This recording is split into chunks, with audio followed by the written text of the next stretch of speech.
The thought circles through my head as I adjust the straps of my borrowed daypack for the third time in 5 minutes. The nylon cuts into my shoulders wrong, and I can't figure out the hip belt. Around me, 11 other people mill about the gravel parking lot at the Forest Service Road, checking their gear with the kind of easy familiarity that comes from actually knowing what you're doing. I don't know what I'm doing. I know spreadsheets and subway schedules and the exact timing of the elevator in my apartment building. I know which bodega stays open latest and how to get cell service in the dead zone by my office.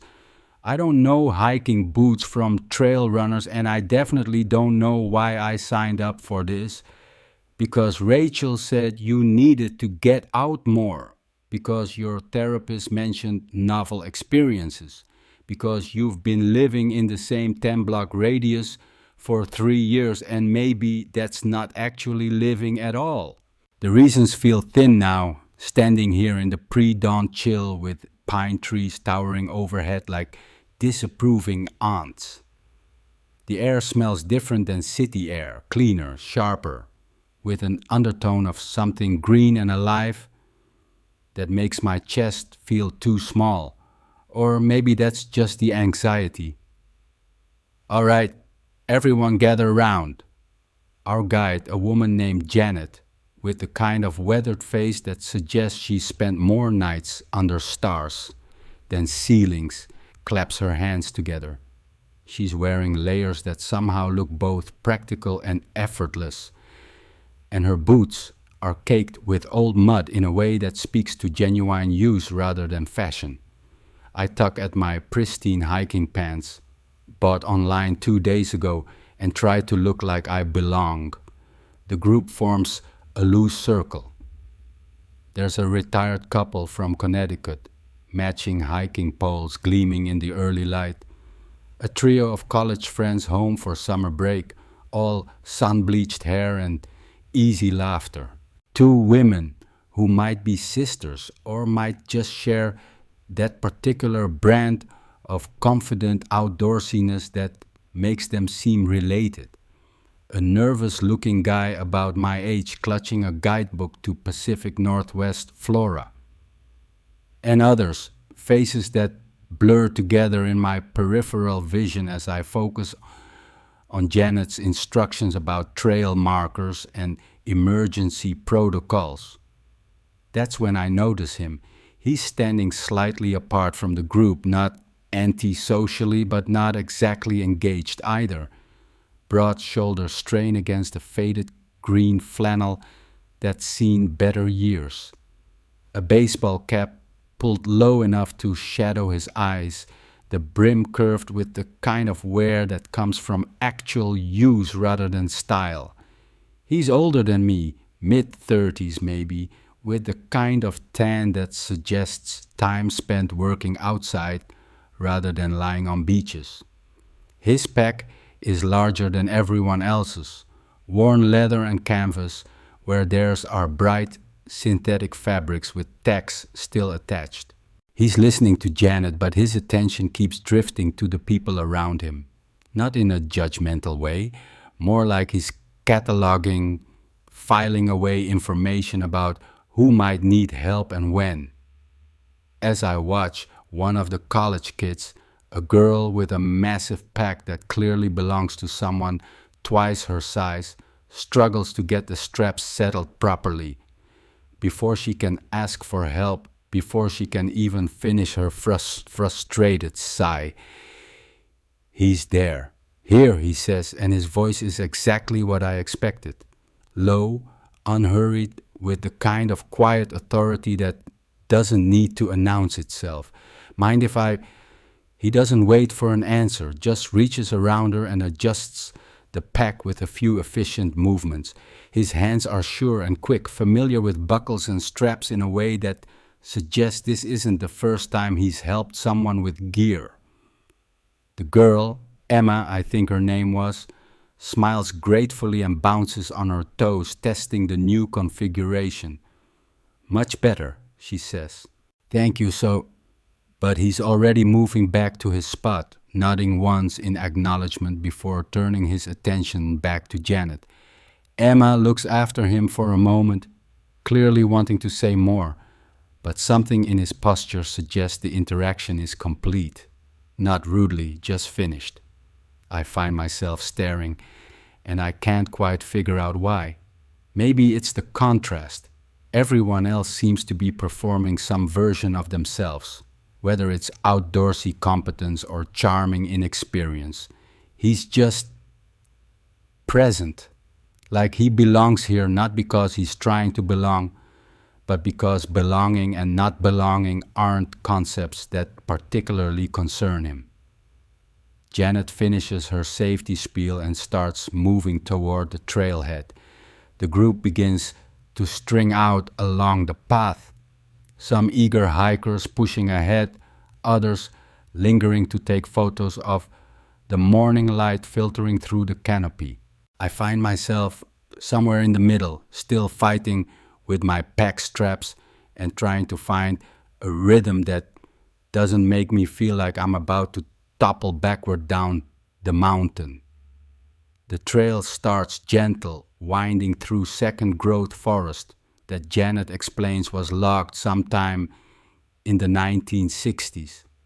The trees are tall but not ancient, and morning light slants between them in cathedral shafts that would be beautiful if I weren't concentrating so hard on not tripping over roots and rocks. Behind me, I can hear the Connecticut couple discussing the difference between Douglas fir and western hemlock. Ahead, the flora enthusiast has struck up a conversation with one of the maybe sisters about understory vegetation. I walk alone, which is exactly how I prefer it, except that preference feels less like a choice and more like a default setting I can't figure out how to change. In the city, being alone is easy, anonymous. Here, surrounded by all this aggressive nature and forced camaraderie, my solitude feels more obvious, like a neon sign advertising my inability to connect. That's when I realize someone is watching me. I glance back and catch him, the man with the weathered cap looking in my direction, not staring exactly, more like paying attention, the way you might watch someone learning to ride a bike, alert for the moment they might need a steadying hand, but not wanting to interfere unless actually necessary. I'm struggling with something. My water bottle, which seemed so simple when I packed it this morning, but now refuses to come out of its side pocket without taking half my pack's contents with it. I can feel myself getting flustered, that familiar heat rising in my cheeks that comes with being observed while failing at something that should be simple. My fingers fumble with the elastic cord that's supposed to keep the bottle secure, and for a moment I consider just staying dehydrated rather than continuing this embarrassing display. But he doesn't move to help, doesn't offer advice or encouragement, just maintains that steady attention, like he's willing to wait as long as it takes for me to figure it out myself. There's something almost respectful about it, and an acknowledgement that I'm capable of solving my own problems, even if it takes me longer than it should. Eventually, I manage to work the bottle free without dumping my entire pack onto the trail. I take a drink longer than I actually need, and when I glance back again, he's already moved on, looking ahead at the trail, scanning the canopy, present in that same unhurried way. The interaction, if you can call it that, sticks with me as we continue climbing. Most people, when they see someone struggling, either ignore it completely or jump in to help. He did neither. Just witnessed, held space, let me be incompetent without judgment and capable without praise. It's unsettling in a way I can't quite name. The morning wears on and the trail grows steeper. My city lungs start to protest the combination of elevation and exertion, and I find myself falling toward the back of the group. Not last, the Connecticut couple has settled into a pace that could charitably be called leisurely, but closer to the rear than I'd like. My pride would prefer to keep up with the college kids, but my cardiovascular system has other plans. Janet calls for a rest stop at a small clearing where the trail switchbacks up a particularly steep section. Everyone drops their packs and breaks out water bottles and snacks, finding spots on fallen logs and sun-warmed rocks. I claim a spot slightly apart from the main group, partly because that's my usual inclination and partly because I need a few minutes to catch my breath without anyone commenting on it. I'm digging through my pack for the energy bar I know I packed somewhere when a shadow falls across my lap. I look up to find him standing nearby, close enough to be clearly addressing me, but not so close as to feel intrusive. "First time?" he asks, and there's no judgment in the question, just mild curiosity. That obvious? I try for self-deprecating humor, but it comes out more defensive than I intended. He shrugs, a small movement that somehow conveys both acknowledgement and dismissal. Everyone starts somewhere. There's a pause where I could say more, explain that I'm here on someone else's recommendation, that I'm not usually the outdoorsy type, that I'm already regretting this decision. Instead, I just nod and finally locate my energy bar in the same pocket I've checked 3 times. "Caleb," he says, and it takes me a moment to realize he's introducing himself. "Marcus," I reply, and we have one of those awkward moments where you're not sure if you should shake hands or just nod or what.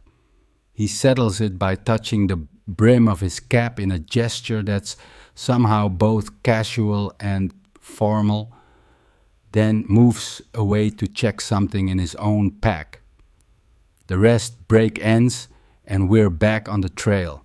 The afternoon sun is warmer now, and I've found something resembling a hiking rhythm. The forest changes as we climb, the trees growing larger, the understory more sparse, occasional glimpses through the canopy revealing mountains layered like cardboard cutouts in the distance. Janet points out various features, a particular type of lichen that indicates clean air, the scratches on a tree trunk that might be from a bear, the remnants of an old logging road now overgrown with salmonberry and fern. I try to pay attention, try to appreciate the natural history lesson, but mostly I'm focused on putting one foot in front of the other and not embarrassing myself further. Occasionally I catch glimpses of Caleb ahead of me on the trail, helping Emma across a creek, offering the flora enthusiast a look through his binoculars when something interesting appears in the canopy, quietly redistributing some weight from the Connecticut woman's pack to his own when she starts to struggle. He moves through the group like water, present when needed, invisible when not. Never the center of attention, but somehow central to the group's functioning. It's like watching someone who speaks a language I don't quite understand. All subtle gestures and unspoken communications that somehow keep things running smoothly. We make camp that evening in a meadow beside a creek, the kind of picture-perfect wilderness scene that would look contrived if you saw it in a movie. Janet demonstrates proper food storage techniques while the group sets up their tents in a rough circle. I struggle with my borrowed gear. Nothing quite fits together the way it should, and every simple task seems to require 3 times as much effort as it would for everyone else.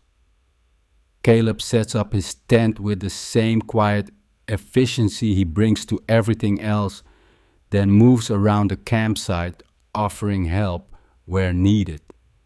He doesn't offer to help me, and I'm grateful for that, even as I'm frustrated by my own incompetence. Instead, he simply happens to be working on his own gear nearby when I finally get my tent properly staked, close enough to nod approvingly when I step back to survey my work. Good spot, he says, and I realize I've unconsciously chosen a location that's slightly removed from the main cluster of tents, but still clearly part of the group, protected but not isolated.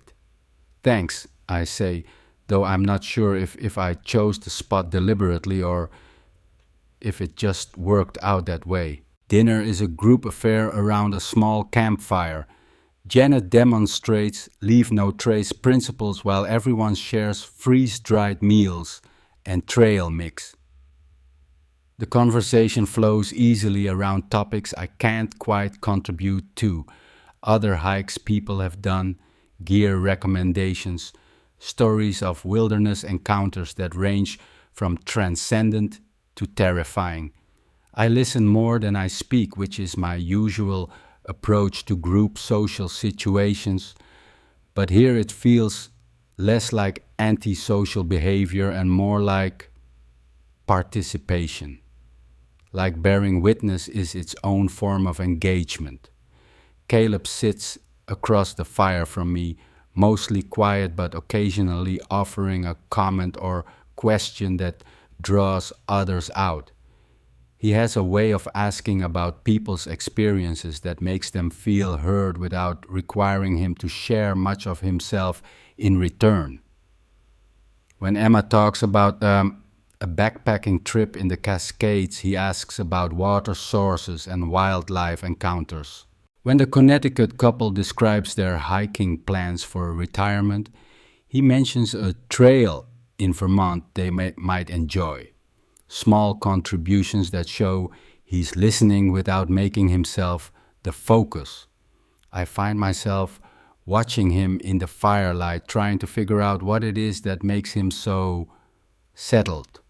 Not just comfortable in the wilderness, though he clearly is, but comfortable in his own skin in a way that I recognize but can't replicate. Like he's solved some equation I'm still working on. The fire burns down and people begin drifting toward their tents. I linger longer than I should, partly because I'm not tired despite the day's exertion, and partly because I don't want to struggle with my sleeping bag zippers while everyone's trying to sleep. Eventually, though, the campsite grows quiet except for the creek's constant murmur and the occasional rustle of someone adjusting their position. I lie awake in my tent, staring up at stars visible through the mesh roof. The silence is different from city silence. Not the absence of sound, but the presence of different sounds.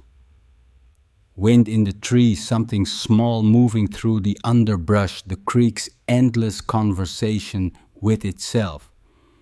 It should be peaceful, but instead it makes me feel hyper-aware of my own breathing, my own heartbeat, my own thoughts cycling through the day's interactions. I think about Caleb's question, first time, and wonder what he saw in me that made it so obvious. The way I hold myself, maybe. The way I approach everything like it's a problem to be solved rather than an experience to be had. The way I watch other people to figure out how I'm supposed to be instead of just being. Did you? That's what he'll ask tomorrow, though I don't know it yet. Did you come here to stick with the group? And lying there in the darkness, listening to the forest breathe around me, I'm already starting to formulate my answer. The second day dawns gray and misty, the kind of Pacific Northwest morning that makes everything look like a watercolor painting left out in the rain. I wake before my alarm. If you can call my phone's silent vibration an alarm in a place where electronic beeping would feel like sacrilege. The campsite is quiet, except for The zip zip sound of someone getting dressed in their tent and the continued conversation between the creek and the stones that line its banks. I dress quickly in the narrow confines of my tent, grateful for the privacy to fumble with layers and contemplate whether yesterday's hiking socks are too disgusting to wear again. They are, but I wear them anyway because I only pack 2 pairs and saving the clean ones for tomorrow seems like the wise choice. This turns out to be the first of several small decisions that will shape the day in ways I can't anticipate. Janet emerges from her tent looking exactly as put together as she did yesterday morning, which seems like a minor miracle given that we're all camping and using a creek for our water source. She starts the camp stove and begins the ritual of morning coffee. Real coffee, not the instant stuff I'd expected. Because apparently Janet believes in maintaining some standards even in the wilderness. "Morning, Marcus," she says when she notices me hovering uncertainly by the fire ring. "Sleep okay?" "Great," I lie, because admitting that I spent half the night listening to every sound and wondering if that rustling was a bear seemed like it would brand me as exactly the kind of city person who doesn't belong here. In truth, I did eventually sleep deeply and dreamlessly in the way that only comes after genuine physical exhaustion. But those first few hours of lying awake made the night feel longer than it was. Other people begin emerging from their tents in various states of morning dishevelment. Emma appears with her hair in a perfect braid that makes me wonder if she got up early to fix it, or if she's just one of those people who looks effortlessly put together even after sleeping on the ground. The Connecticut couple takes turns at the creek with biodegradable soap and tiny travel towels. The flora enthusiast immediately starts photographing dewdrops on spider webs with the kind of macro lens that probably costs more than my rent. Caleb's tent is already empty, his sleeping bag hung neatly from a tree branch to air out. I find him downstream a bit, crouched by the water with his sleeves rolled up, methodically cleaning what looks like a small camp stove of his own. His movements are economical and practiced. Rinse, scrub, inspect, rinse again. When he's satisfied, he dries each piece carefully before packing it away in its designated stuff sack. "Morning," I say, because walking past without acknowledgement seems rude, but also because I'm curious about his setup. His gear is different from everyone else's. Older, more worn, but clearly well maintained.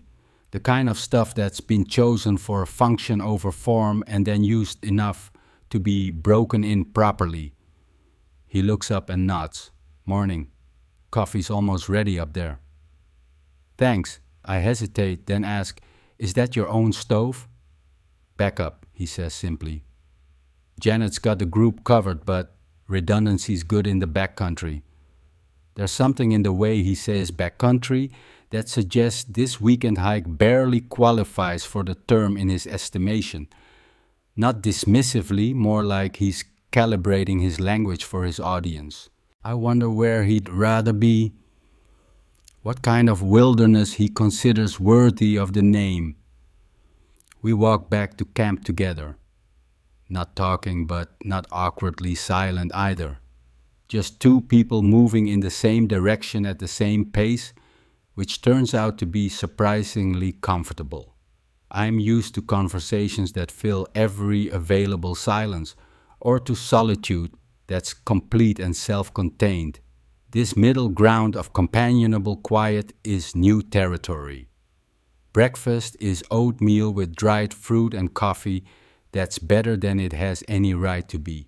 Janet spreads out a topographic map and traces our route for the day, a longer loop that will take us up to a ridge with views, then down through old-growth forest to connect back with yesterday's trail. More challenging terrain, she warns, but also more rewards.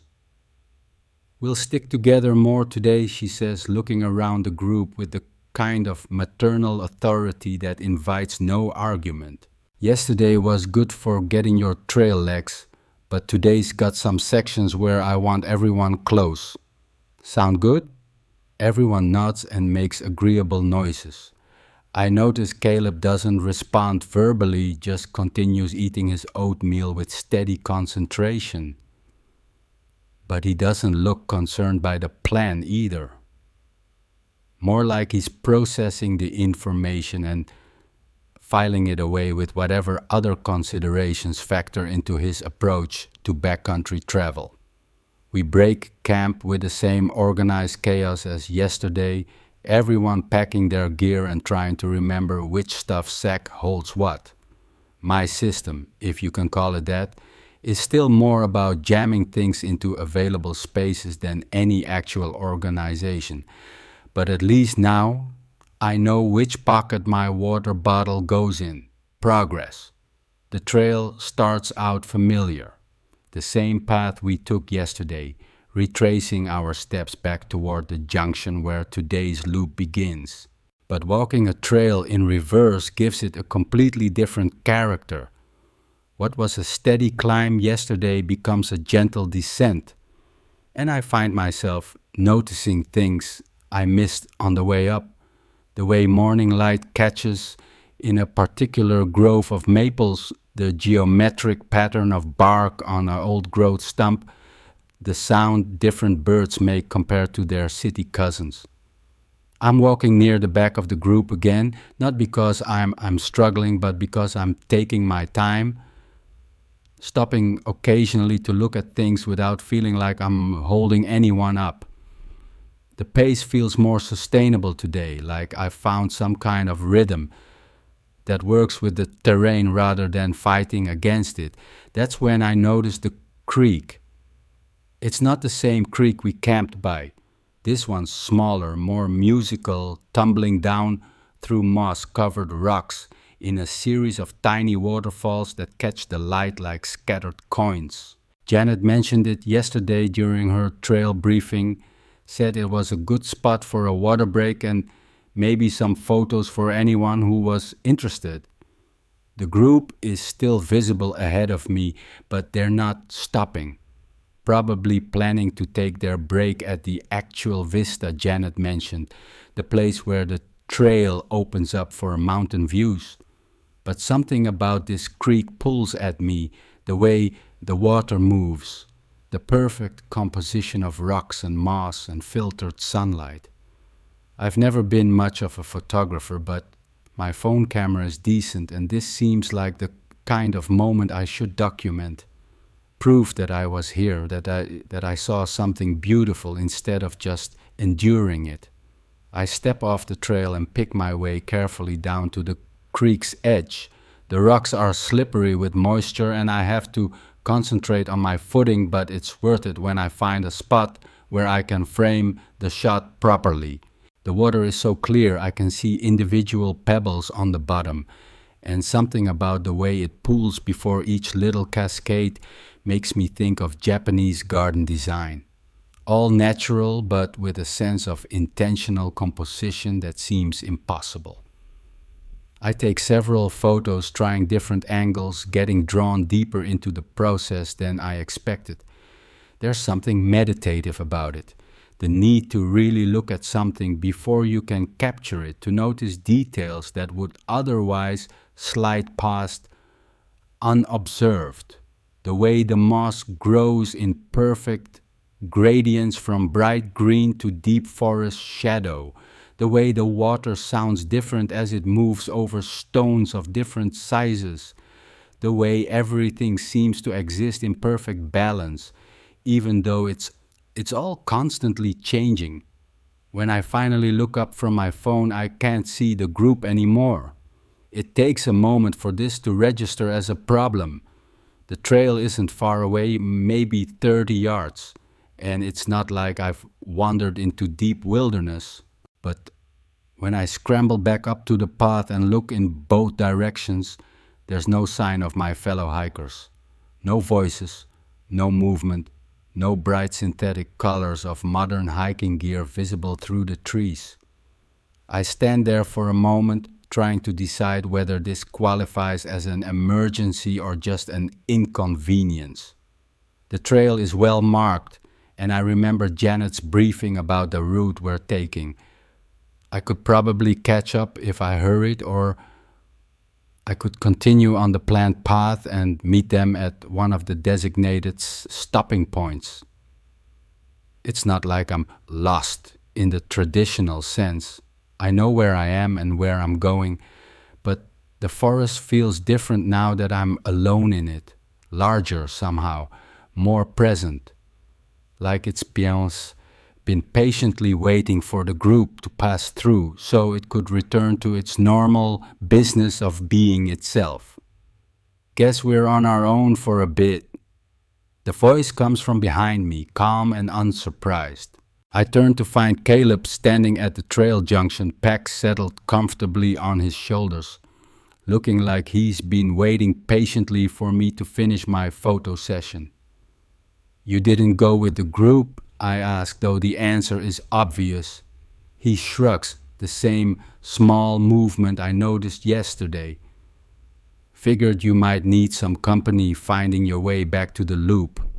There's no judgment in his tone, no suggestion that I've done something foolish by lingering behind. Just a statement of fact. I was alone, now I'm not, and this seems to be a situation he's comfortable with. "I was just taking some pictures," I say, feeling like I need to explain myself.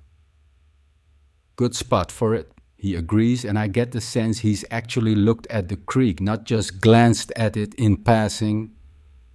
"You get what you wanted?" I consider this question more seriously than it probably deserves. Did I get what I wanted? I'm not sure I knew what I wanted when I stopped. But there's something about the experience of really seeing that creek, of taking the time to notice its details, that feels like a small victory, like I managed to be present for something beautiful instead of just checking it off a list. "Yeah," I say. "I think so."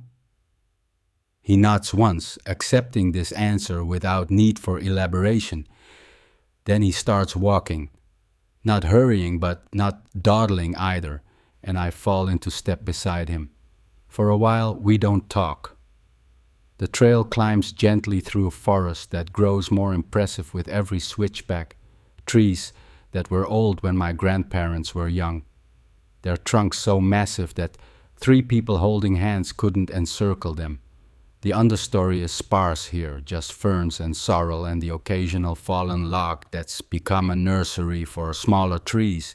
Everything smells like rain and earth and growing things, a green smell so rich it's almost edible. I keep expecting Caleb to set a pace that leaves me struggling to keep up, but he seems content to walk at whatever speed feels natural. When the trail gets steep, he slows down. When it levels out, he speeds up slightly, but always within a range that feels sustainable, like he's calibrated his movement to the terrain rather than to any arbitrary timeline. "How often do you do this?" I ask eventually, gesturing at the forest around us. "Depends," he says. "Work, weather, what counts as this?" It's not exactly an answer, but something in his tone suggests that the distinction between hiking and living isn't as clear-cut for him as it is for me.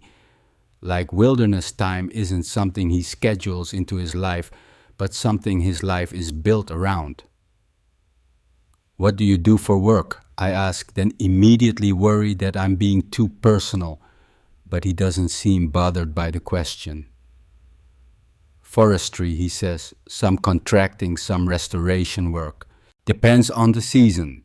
This explains the worn gear, the comfortable familiarity with outdoor spaces, the way he moves through the forest like he belongs there. But it also raises other questions I'm not sure how to ask, like whether he chose that work because he loves being outside, or whether being outside so much for work makes trips like this feel different than they do for the rest of us.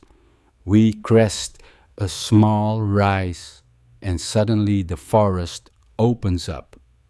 Not completely, but enough to reveal glimpses of mountains layered in the distance, ridge after ridge fading into blue haze. It's the kind of view that makes you understand why people write bad poetry about wilderness experiences, all that vastness and perspective and feeling small in a good way. Jesus, I say, and immediately feel stupid for such an inadequate response. But Caleb just nods like he knows exactly what I mean. Gets you every time. We stand there for a moment looking out at all that space and distance. I try to spot familiar landmarks, but everything looks different from up here. The city where I live is somewhere out there beyond the mountains, but it might as well be on another planet. This view, this moment, this particular quality of light, none of it exists in my regular life. It's like discovering a parallel universe that's been running alongside mine all this time, just waiting for me to notice it. We should probably catch up with the group, I say eventually, though I don't particularly want to leave this spot. Probably, Caleb agrees, but he doesn't move immediately either. Instead, he adjusts his pack straps and checks something in one of his pockets. A compass, maybe, or a GPS unit, the kind of automatic gear check that suggests he's thinking about navigation and weather and all the practical considerations that keep people safe in the backcountry. It's reassuring in a way I didn't expect, like being reminded that someone's paying attention to the details even when you're too distracted by the views to think about them yourself. This way, he says finally, and starts down a side trail I hadn't noticed. Not back the way we came, but cutting across the slope through trees and over rocky ground that doesn't look like much of a path at all. Are you sure? I ask, because while I'm willing to trust his navigation skills, I'm also acutely aware that we're now officially off the designated route Janet briefed us on this morning. Shortcut, he says, meets back up with the main trail in maybe half a mile. There's confidence in his voice, the kind that comes from actual knowledge rather than wishful thinking, and something about the way he's moving, purposeful but not hurried, alert but not worried, makes me think this isn't improvisation. He knows where he's going, so I follow him. The shortcut turns out to be more of an adventure than I bargained for. What looked like a gentle slope from above reveals itself to be a series of small cliff bands and loose rock sections that require actual attention to navigate safely. Caleb moves through it like water, finding handholds and footing that somehow appear just when he needs them. I'm less graceful, but the concentration required to follow his route leaves no mental space for anxiety or self-consciousness. Just the immediate physical problem of getting from here to there without falling. It's the most present I've felt since arriving at the trailhead yesterday morning, not thinking about work or relationships or what I'm supposed to be doing with my life, just focused on the next handhold, the next step, the weight distribution required to balance on a narrow ledge while reaching for a tree root. When we finally drop back down to meet the main trail, I'm breathing hard but oddly exhilarated, like I've passed some kind of test I didn't know I was taking. Nice work, Caleb says, and I can't tell if he means my scrambling technique or just the fact that I followed him without complaint. But there's approval in his voice, and I find myself standing a little straighter. The main trail here is different from what we've been hiking, wider, more established, with a kind of wear patterns that suggest heavy use. We're in the old growth section now, Janet's promised reward for the morning's climbing.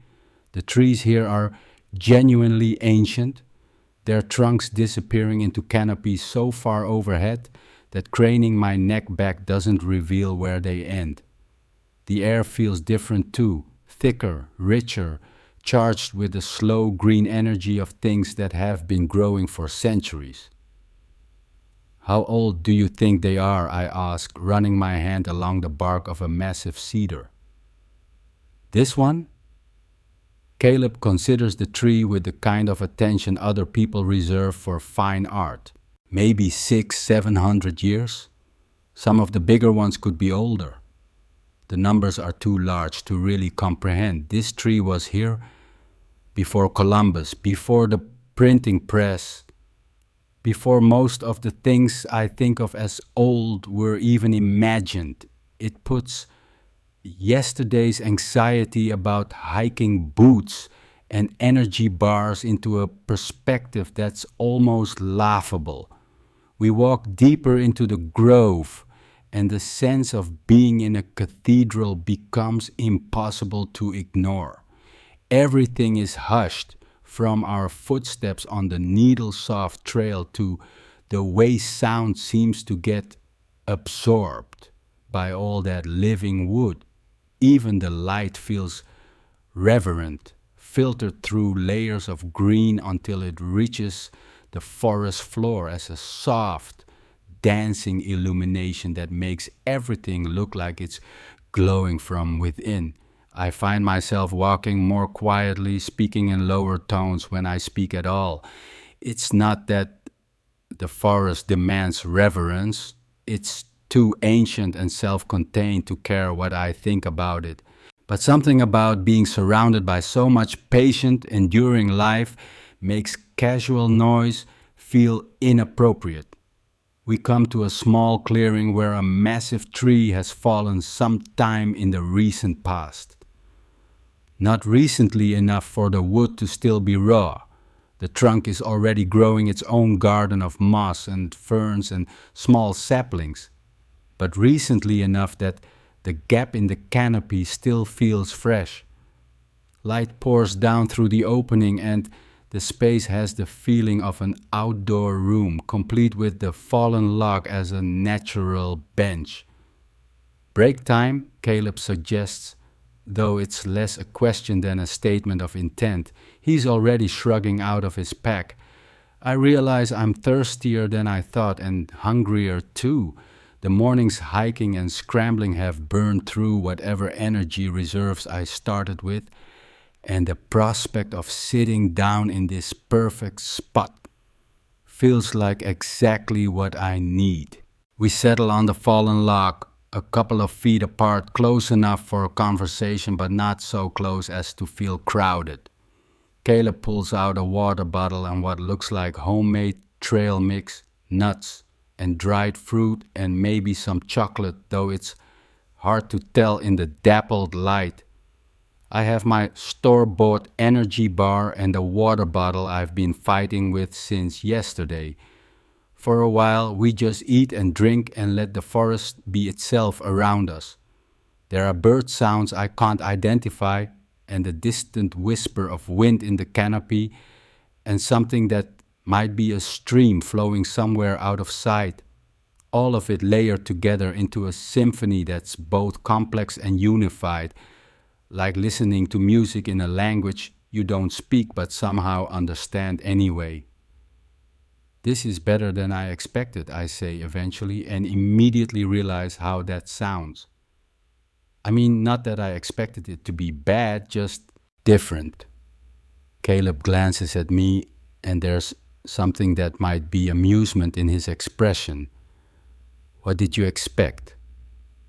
It's a fair question, and I try to give it a fair answer.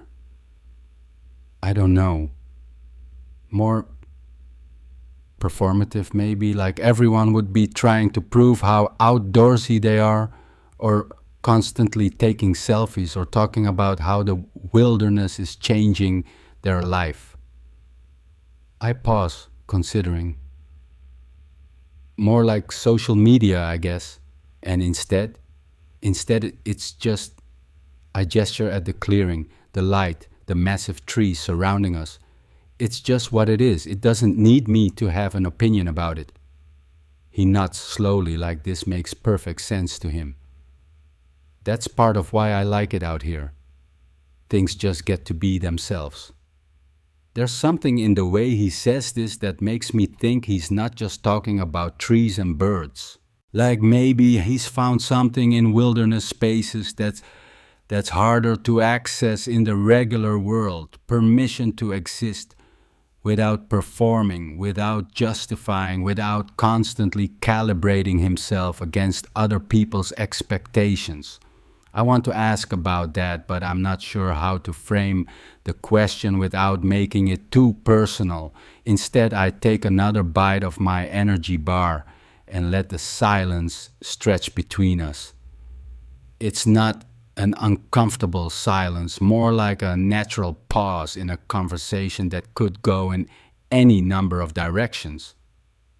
Can I ask you something? I say finally. Sure. Yesterday, when I was struggling with my water bottle, you could have just helped me get it loose, but you didn't. Why? He's quiet for a moment, and I worry I've crossed some line.